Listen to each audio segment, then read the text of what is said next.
Kuchmarek, Tran, and Clark. Also present this evening, Councilor Joseph. Councilor Hay expresses his regret that he could not make it tonight due to a work commitment. We will move on to begin the agenda on 99-15, an order and resolution in accordance with the provisions of Chapter 32B, Section 20 of the Mass General Laws as amended by Chapter 68, Section 57 of the Acts of 2011, as outlined in the enclosed order, that the sum of $250,000 be appropriated as the initial SBRT, State Retirement Benefits Trust Fund. City Solicitor John Barrett. Thank you, Mr. Chairman. Order 9915 is the order by which you would be able to implement the documentation we need to establish an OPEB trust fund. There are a number of things which I sent to the committee. I hope everyone received them, which basically is my cover letter. There's a proposed order. There is the copy of the order whereby the council approved the General Laws, Chapter 32B, Section 20, to authorize the ability to establish an OPEB trust fund. There's also a trust agreement, which would basically outline the rules that would be utilized by the trustees to manage the money for the OPEB benefits. And there's also a Exhibit C, which is an investment agreement between the State Retiree Benefits Trust Fund Board and the city. These are all documents that are necessary in order to establish this trust fund and to utilize, is it PRIT? PRIT as our investment vehicle. PRIT is the entity, the state entity that manages the state retirement pensions, and I think Mr. Saracen can speak to the issue that they've done fairly well in managing the funds that they have. One thing I would just mention is on the order, you know, we did have a different variation that was submitted initially 2 weeks ago. That was based on some formats that they had suggested to us, and I had actually had a different variation, which when they did have a chance to see it, they thought that was a good recitation of the things that they need to see. So I would propose or ask that the committee vote to amend the existing order and to adopt the other order in its place.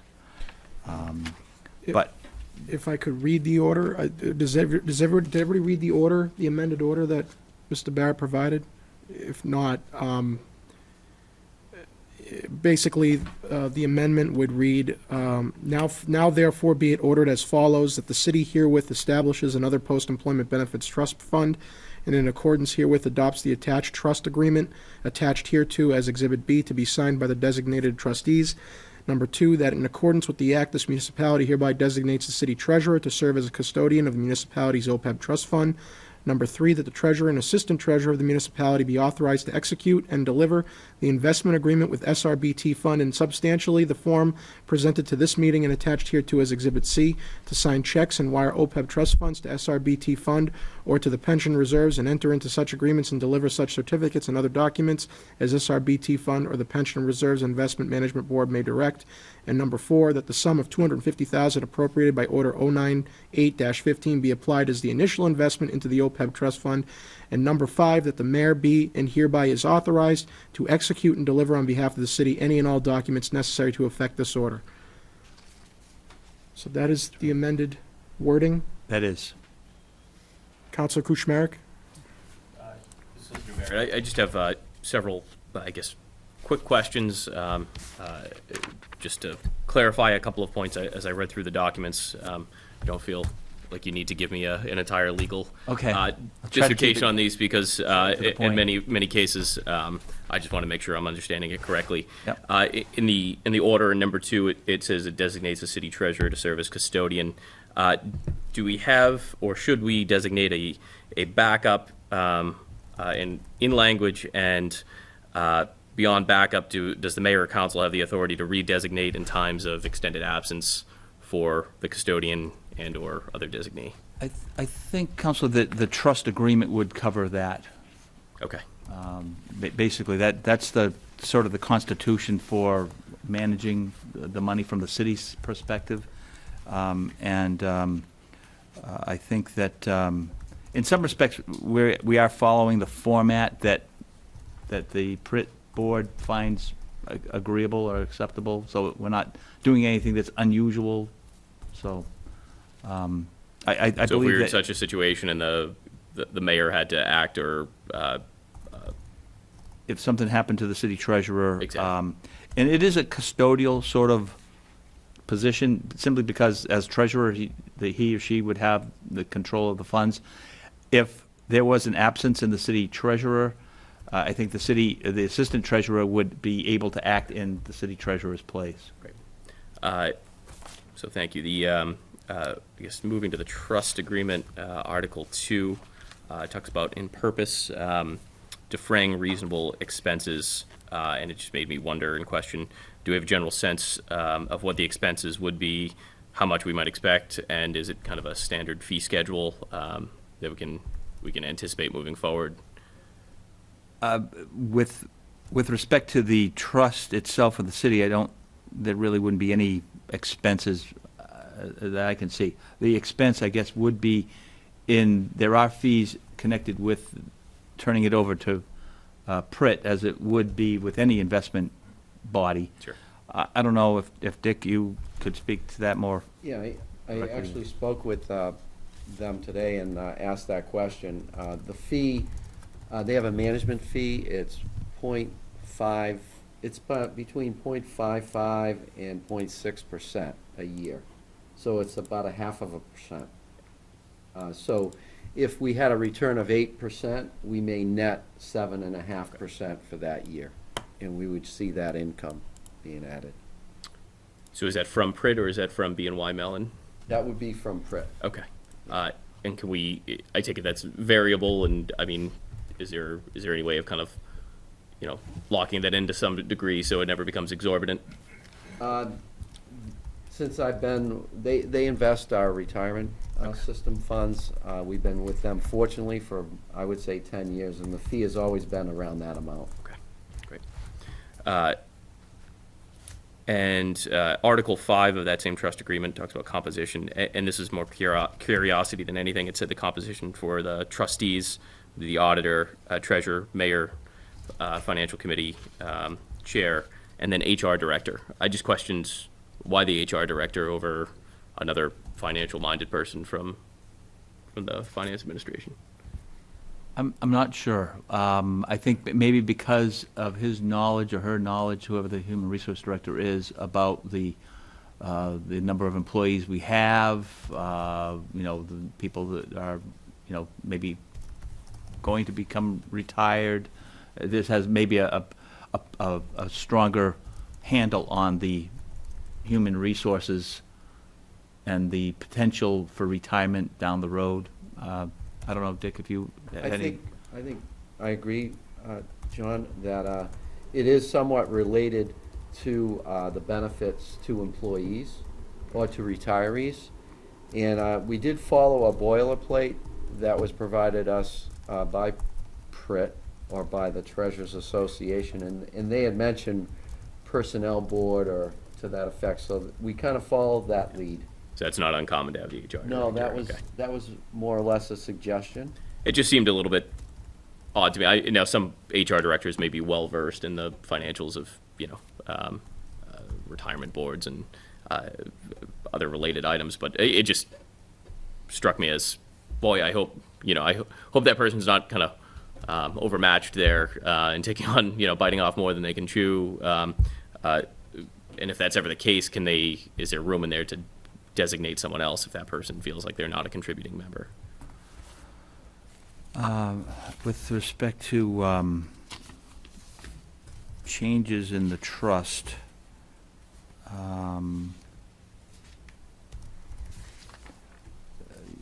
typically you would, let's see if counts. Article 17, was it? Page 10. amendments, yeah. May be amended as set forth herein. It can be amended in order to comply with the tax exemptions, to conform the trust into the laws of the Commonwealth. The idea being is that it can be amended in order to effectively do what it needs to do, but it can't be revoked. So the city could not take this money and say, okay, we're revoking the trust and we're going to use it for something else. Understood. So my final question is with the investment agreement between the SRBT board and municipality. I think that's looking at the preliminary statement, number 7. No, sorry. Number 16. It just talks about the SRBT fund board being held harmless. And I just questioned, I know BNY Mellon is ultimately the one who's managing the funds and investing them. Are we protected? And I imagine the state would be protected for gross negligence or horrible mismanagement of funds. Should something happen, the bank fold. I know you'd like to think that it's too big to fail, but I know we've heard this before in recent years. Is there any kind of protection from the state or federal government to help us out if we were ever to encounter such a situation? I honestly, Counselor, I'm not sure. Certainly the liability here, they would be liable for gross negligence or malfeasance, but whether or not there is something like on the order of like the FDIC, insurance for this, I don't know if we have that. We can But maybe there is inquire. recourse for malfeasance and gross misconduct. Right. I mean, just by virtue of that same article, that they will not be liable with respect to its services except for any loss attributable to the board's gross negligence or willful misfeasance. So, if there really is someone that's messing around and doing something that's considered gross negligence, I think that's in there because the market variability with investments. I mean, if we did have some sort of economic downturn and now suddenly it's not generating that much money, they're not going to be liable for that. If they, I'm trying to think of a scenario. I mean, if they decided to invest, make the investments Started in doing day trading and penny stocks overnight. some swampland and I don't know, some strange far off place, maybe there would be liability there. But I mean, it's an investment area that obviously I think you have the track record of the state, as Mr. Saracen mentioned, that they've done pretty well by the retirement system, and so we're basically investing in the same entity with the same entity as our retirement funds are invested. So, Thank you. Council Joseph. My question, I guess, is more to Dick. Now, if we continue to put money into this, and I know that we have a fairly large, substantial, outstanding obligation. As long as the city is in existence, would this money would never be touched? When would we actually start using this money to supplement our OPEB budget? In theory, when we're fully funded, then we would, then as people get the retirement, or the health insurance related to retirees would be paid for out of the OPEB account. That's what it's for, the retirees' health care. But we're paying for it out of the city budget right now, right? Correct. But it's for people that have already served the city, and we're liable for that future cost, and Right. that's where we're trying to fund it up front. So, in theory, it can only be used for retirees' health insurance. Right. That's where it's irrevocable, but we're actually paying down the liability every year when we pay retirees' health insurance. But at the same time, we're adding a liability on top of that for the people that are still working.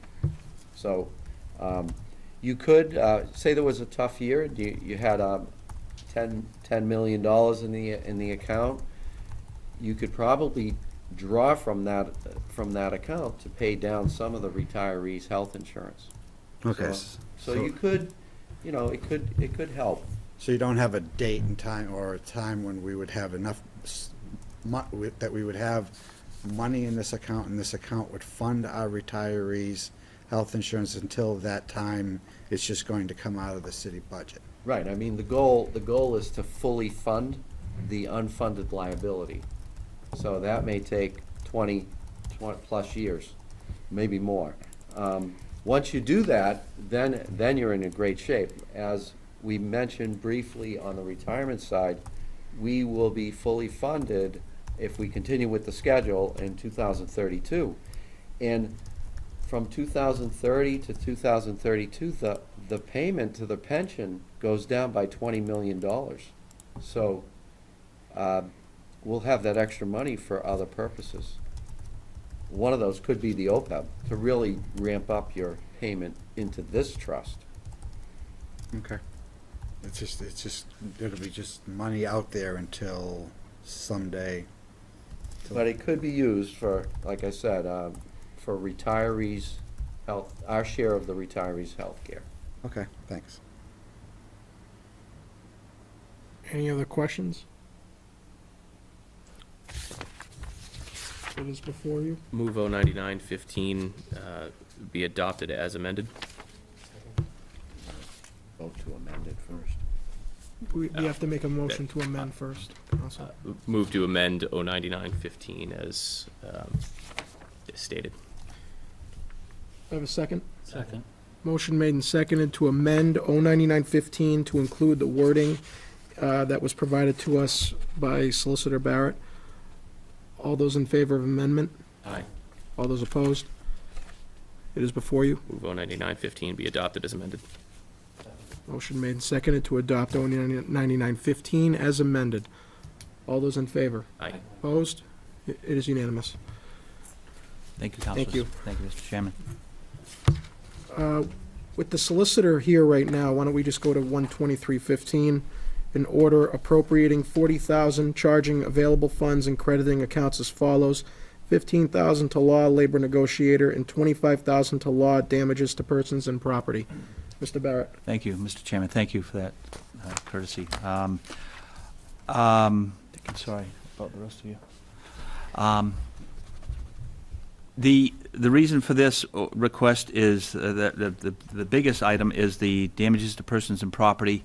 As I think I have mentioned in the past, when the city has a damage claim, the city frequently has a deductible that we have to pay our insurance. We had damage to the senior center this past year because of the winter, and we did file an insurance claim. There's a deductible in that instance of $25,000. There's no funds in the senior center budget for that deductible. Sometimes in some departments they do have funds that they are able to pay deductibles. For example, in the wastewater department, the sewer backups, there's usually they have the funds to pay the deductible themselves. But in this case there isn't, and typically what's done is the first line of defense is the law department, damages to persons and property. We've already exhausted that for other claims, and so that $25,000 would be to pay the deductible for the senior center damage claim. The other item is because of a large number of labor matters, basically employee grievances and labor matters that we've been required to utilize the resources of our labor council. They have essentially expended, we've expended the budget for the labor council at this point. I think we may be, actually we've overspent it because we are able to draw from other expenses in the law department budget. I believe we actually, Dick gave me the printout earlier, but I misplaced it. I think we actually have spent about $55,000 on labor, taking from the other accounts. And again, this is due to partially due to, we did call on their assistance when we went down to the Joint Labor Management Committee on the police contract. Prior to that, we had been trying to mediate with the police union. Then, when we weren't able to conclude that agreement, we did go to the Joint Labor Management Committee, and at that time, I thought that it would behoove us to have the assistance of Labor Council in that venue. We've also had, I think, a larger than usual number of grievances and employee-type situations that did require some expert assistance there. So I would be loath to get into details, but if, and I don't think it'd be appropriate to talk about specific cases, but if you do want further information, I can try to explain. Counselor Joseph. I guess I have one question on the labor negotiator. Does anybody from the unions have access to the labor negotiator without going through the law department first? No. From the labor unions? Yes. No. Okay, because in the past, we've seen charges where the labor negotiator was working on issues for a grievance where somebody called them, I think it was the middle management union, that would call the labor negotiator and they would start working on issues. But is there anybody from the... The only, by our agreement really with Deutsch Williams, I think the only people that will call them directly without, and they usually actually will contact me too, would be Bernie Stevens and the police chief and the mayor. Other than that, I try to maintain a sort of a gatekeeper function as far as what can go up to our labor council. Can we see a month's sampling of their payments? I can tell you that I thought we were doing really pretty well until about a month, maybe 2 months ago. We were pretty much on track. The bills generally have run roughly about $5,000 a month. So, again, some months would be less, some months might be a little bit more. We've had a number of matters lately that it's the last, I think in April it was 8,000. In May, I think we anticipate it's going to be around 7,500. In June, probably another 7,500. And they bill you by the times that... Right. They give you a list of what... Right. They give us a report, the time they spent, whether it's, talking with me, doing research, talking with Mr. Stevens, defending the city at hearings at the civil service or in arbitration. We actually have one matter that's going to arbitration in the end of this month, which... So can we see a copy of their last statement? Yes, I could get that. Provide us a copy to of their you. last statement so we can see what they're billing us for. Yes, And the yeah. other thing, under damages, you said the $25,000 is for the senior center. Wasn't there also a roof that was damaged at one of the old fire stations and that we had another $25,000 deductible? Or is that coming, is it? I don't think so. The, We did, actually, we, I got a couple things, if I could. On this one, we are trying to fast-track the payment to Maya because we are gonna include this in our application for reimbursement from FEMA related to the ice storm. So, the good news is we may get 75% of this back later. The other thing is Central Fire Station, I think that was the roof that may be having trouble, but we don't have insurance for that. oh, yeah, Central Fire. Okay, because I was Yep. told that we had put in an insurance claim for that building as well. They've actually offered to give us $10,000 if we demolish the building in Maya. I'll give you Because they're another- concerned about liability with the neighboring buildings. I'll kick in $50 too. Okay, thanks. So there is no other outstanding matching liability for an insurance claim? Not that we're aware of. I mean, they've been pretty much keeping us abreast of the damages, and we seem to be caught up at this point. Yeah, Sometimes we get sewer backups, but those go to the sewer department. Schools have been good enough to handle some of their deductibles for other claims, but not for property. Okay, thank you. Counselor Clark? Thank you, Mr. Chair. John, you were mentioning a little bit earlier about 55,000 you thought was the law and other legal expenses according to this. Counselor, we're budgeted annually, we've been pretty good, I think, with budgeting 50,000 for our labor council assistance, special labor council assistance. And I believe to date, we've spent about 55,000. Is that right, Dick? Do you have it there? Well, I think, yeah, I mean, you spent 50,000, you spent almost that, but like you said, you have still the May bill to pay, which is probably 7,500. Right. And then another 7,500 for June, so that would make up the $15,000. Okay, because it says $5,000 here on the, On what? this is the available funds summary. The 3rd of June. And maybe halfway down. No, this would be the one that's pending. Right, The proposed, right, 40,000. that's right. But I was talking about that, Oh, the 5? the one further up, yeah. That was for litigation and special counsel. That went into a different account, not into labor. Oh, I think that was the special counsel for the Landry.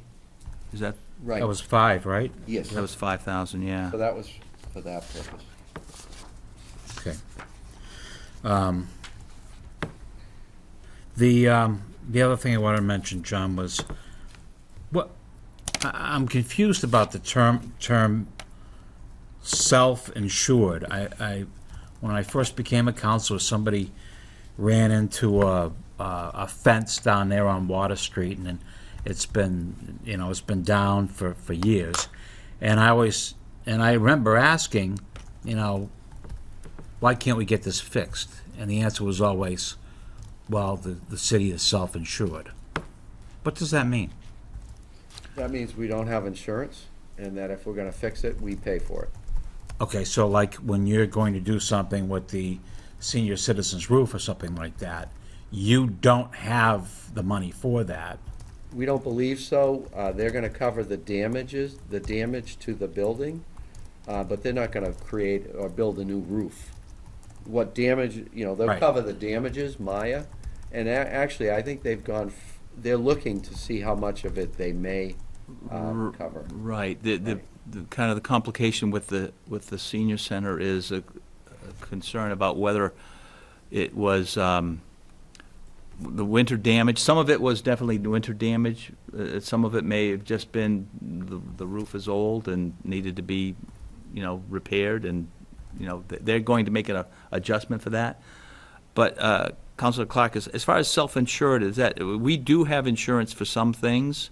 We have that through Maya. Right. I think the most evident example of being self-insured is in our workers' comp. That's where we are self-insured. And we do have a claims administrator, Cook and Company, that sort of oversees making sure people get to the doctors and things like that. But when we pay workers' comp, that's coming out of the city's budget.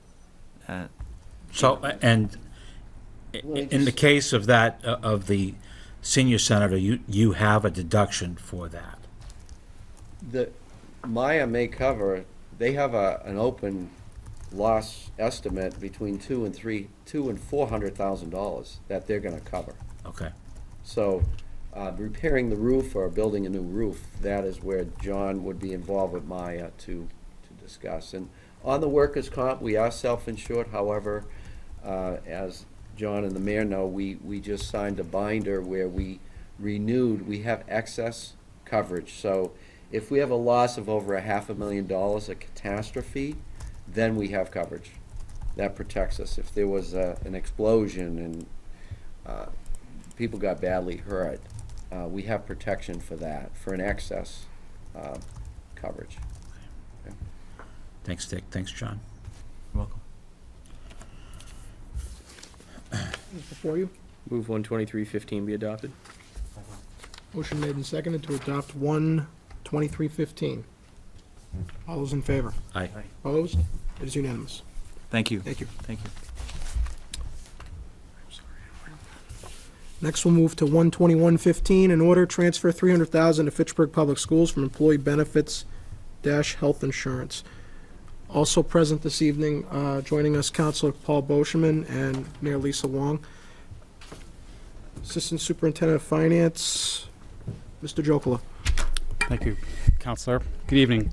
The order before you tonight, I believe, originated from the savings that the city recognized with this year's health insurance, and is a step towards meeting net school spending. This has been communicated between the city auditor and the school department. So that is the order tonight. I do have a letter that Superintendent Ravenel wrote to the school committee today. I will give the city auditor or you, Councilor DiNatale, the original. I was unable to make copies before coming here tonight. Dear Mayor, I would like to recommend changes to the FY 2016 budget for the city and school committee to consider in response to two major concerns: the need to fund full-day kindergarten and the request for continued funding of maintenance services. These two requests amount to $400,000. In order to fund the two above items, I am making the following recommendation. Allocate the $200,000 of the $300,000 requests currently before the City Council to the above items. I recommend we continue to use $100,000 from high school textbooks and use school choice funds for the remaining $50,000 needed for textbooks. We will then delay the renovation of the gym floors and the funds were originally allocated for. Additionally, I request the mayor provide $200,000 as a supplemental allocation to the school budget. After deliberate consideration, I recommend the Fitchburg School Committee allocate tonight's $300,000 for 2015 or 2016 instead of FY15. We look forward to communicating with the city on additional FY16 allocations. Thank you, Andre Ravenel. Questions?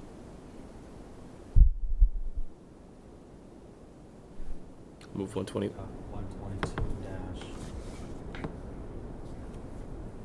121-15. Second. Motion made and seconded to adopt 121-15. Any questions on the motion? All those in favor? Aye. Opposed? It is unanimous. Okay, thank you. Thank you. Last on the agenda, 122-15, an order approving the expenditure of funds from Massachusetts Substance Abuse Prevention Collaboration Grant in the approximate amount of $300,000 for the purposes of said grant. With us this evening, Board of Health Director Steve Curry and... Tom Hall, Chief Operations Officer from Luck. Okay, thank you. Good evening, councilors. Councilors, this is a grant from the Massachusetts Substance Abuse Prevention Collaborative. It is right now a 3-year, $300,000 grant with the potential for 2 renewals for up to $700,000. It is an effort to prevent underage drinking and other drug use across Montezuma Public Health Network communities. So it is a cluster grant. 11 towns applied for it. The Montezuma Public Health Network, 11 towns have subdivided into two subcommittees, East and West. Fitchburg would be the lead agency of the East, which would be partnership with Leominster, Princeton, Sterling, in Clinton, with a population of 106,000. The MPHN and the city would be interested in contracting or subcontracting. Obviously, my department cannot handle such a venture, but we would be interested in subcontracting with Luck. That's why Mr. Hall is sitting with me. We would prepare a contract with Luck to provide the deliverables of the grant as well as meet our terms and commitments of the grant. Luck is an experienced substance abuse provider. This grant would mirror the opioid prevention collaborative that we are currently entering our 3rd year in. With that is the grant that's providing the Narcan trainings and other opioid abuse prevention strategies. They'll work closely with the MPHN to assist with implementation, obviously. They will provide a full-time coordinator. It will be a Luck employee, not a city employee. And they will abide by the strategic prevention framework as developed by the feds. They will collaborate with MassTap, which is a technical partnership in Massachusetts, to provide technical assistance. They will share and disseminate materials to promote the prevention of underage drinking and substance abuse. And they will also implement random surveys in the middle and high schools in each community to measure local prevention outcomes and evaluation. I do have some handouts. The grant is quite extensive if counselors are interested. But that is basically the nuts and bolts of the grant in a brief fashion. Council Joseph. So is that $150,000 for the east and $150,000 for the west, or is the east larger than the west? Or? Thank you for mentioning that. The MPHN has, as I mentioned, split into two, so it's $100,000 for just the east. The west also has $100,000 annually. So they are the western cluster and will be recognized as the eastern cluster. So how much is this going to be the administrative cost of just the person from Luck alone? I believe Luck is subcontractor for $85,000. We would receive some administrative time spent, such as my time, a nurse's time, and a clerk's time within the department if time is spent on this initiative. So the majority of the $100,000+ is all It's $100,000 annually. is administrative costs? That would be subcontracted Sure. through Luck, but Yeah, of the 100,000, 15,000 would be the administrative costs for the city of Fitchburg. 85,000 would be the direct service costs related to the Luck and the subcontract, including the staffing support, the interventions, the liaison with the Department of Public Health, those kinds of things. For the 5 communities in what's known as Eastern Public Health Network.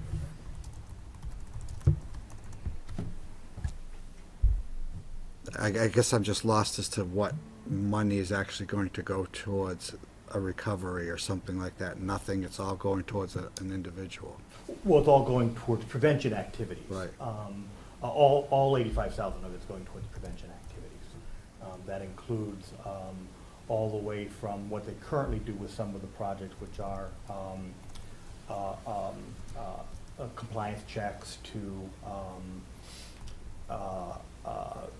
prevention activities such as promoting social norms marketing, which is giving good messaging that the majority of youth don't actually drink, trying to work on things such as keg registration or other things that decrease youth access to alcohol. Okay, thank you. Council Kuchmarek. You just answered most of my question. I guess the second piece of it is, are there any funds that are not from this grant, associated with this grant, that the city will be allocating towards this, towards these efforts? I don't understand the question. Is there any of your budget or available funds or anyone else's budget that will be allocated towards these efforts beyond that $100,000? Only administrative time spent. But we're being reimbursed for a portion of that as well. We would be reimbursed for that portion, yes. Who were the partners that applied for this grant? Were you the primary sponsor of writing this grant, or was it Luck? Or It was Luck. It's a collaborative effort. Collaborative It was effort. The city and NPHN and Luck on it. But they're the prevention specialists. We're not experts in that field, so. The Department of this is actually the city of Luck serving the city of Fitchburg has had a similar grant since 2003. Part of the Department of Public Health move has over the past few years is to what you might call regionalized public health. That is to try to get more and more towns in with some lead expertise from communities who've already been doing it. So in this case, it's Fitchburg who's already had some expertise in doing this work, and then bringing in the Clinton, the Sterling, the Leominster into that collaboration on it. I'm familiar with Luck and the work that you already do in the community, and I think this collaboration will be beneficial for this region, but particularly Fitchburg, and I'm sure we could use a couple $100,000 more towards this effort. But certainly appreciate your efforts, and hope these efforts are fruitful moving forward. Thank you. Council Bushman. How do we know if your programs are working? Preventive, when I pick up the newspaper and I see the government saying that we have an epidemic here, and then we're giving you $100,000, what kind of track record? How can you keep track to say, Paul Bushman never had a couple beers when he was in high school, and that was it? I mean, how can... Sure. This particular grant is working on trying to work with underage, that is minors, and trying to access primarily alcohol, but other substances too on it. You're absolutely right about the epidemic, about opioids in particular, heroin and OxyContin and some of the other on it. One of the things we do is do ongoing surveys. That is, we try to do sampling of our one, is how youth receiving the messaging.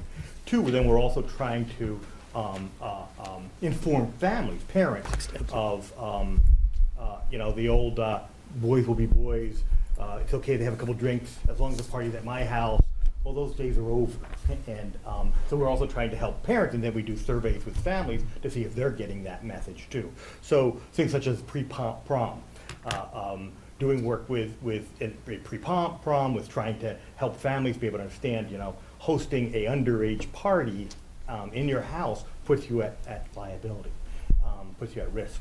And so those kind of messages too. But again, what we're trying to do is get survey data and then compare year to year to year on it. But we don't do nothing for the party that's stuck on the drugs, I mean, helping them or anything like that with this kind of grant? In this particular grant, no. In lots of other services, we do. Luck in particular, but there's also a lot of other good providers out there who are working. It's both been the governor's as well as the Attorney General's effort to really try to address treatment issues, all the way from parity, which is historically substance abuse services have been less supported by insurances, and trying to create the parity laws within health insurance to try to assure. Trying to increase access. There's huge treatment wait lists in many of the communities, including Fitchburg. There's wait lists of people just trying to get into treatment on it. So, I'm not going to pretend there's enough services. There's not.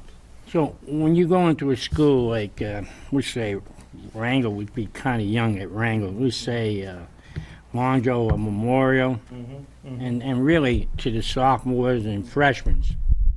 What do you say? Do you have a person come in that was strung out on drugs and strung out on alcohol and give a talk? Because I remember when I was in school a long time ago, we had a guy, a guest speaker, come in. He was from AA. Right. I remember. I never forget that. He pointed at me and he said, "You're going to have trouble." And I told him I was a wise guy. And I said, "I guarantee you, I won't have trouble." Yeah. But the data has shown that a lot of the scare tactics hasn't worked that successfully, and that what they attempt now is to try to say what's known as social norms marketing. That is, that actually the majority of youth, we don't hear this all the time, the majority of youth choose not to do drugs, choose not to do underage drinking. There's tobacco has led that way. We all hear about youth smoking. Well, actually 84% of youth don't smoke. You don't hear about that 84%. You hear about that smoking. So part of what social norms marketing does is try to give messages both to parents but also to youth, saying, look, in spite of what everybody else does it, well, that's not true. Everybody else isn't doing it, and how can youth make good decisions about not doing it, because the majority of youth don't get involved on it.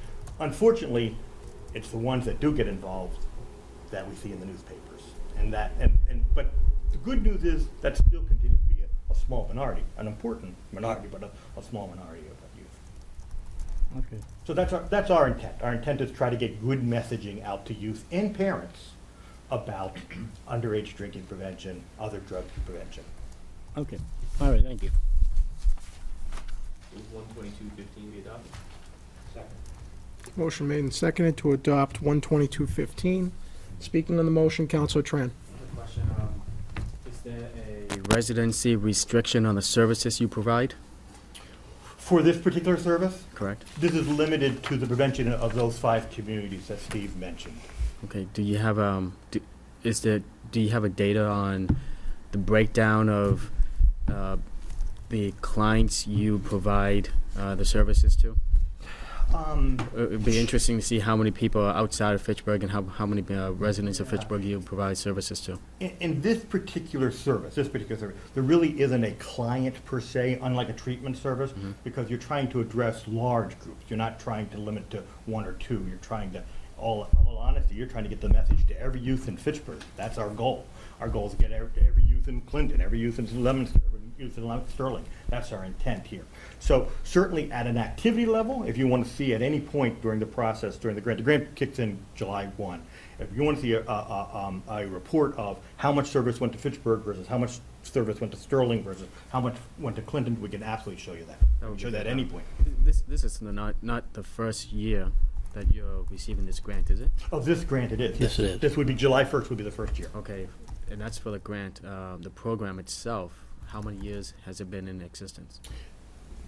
As this new program model, this will be the first. For the old one, which was just Fitchburg, that was since 2003. Okay, so the old one did have a residency restriction. and Yes, only just to service Fitchburg. residents. Yes. Okay, so it'll be, Steve, it would be nice to capture that data. Sure. And once you have that data, you can provide that to the council. Absolutely. Thank you. Thank you. Motion has been made and seconded to approve 122-15. All those in favor? Aye. Opposed? It is unanimous.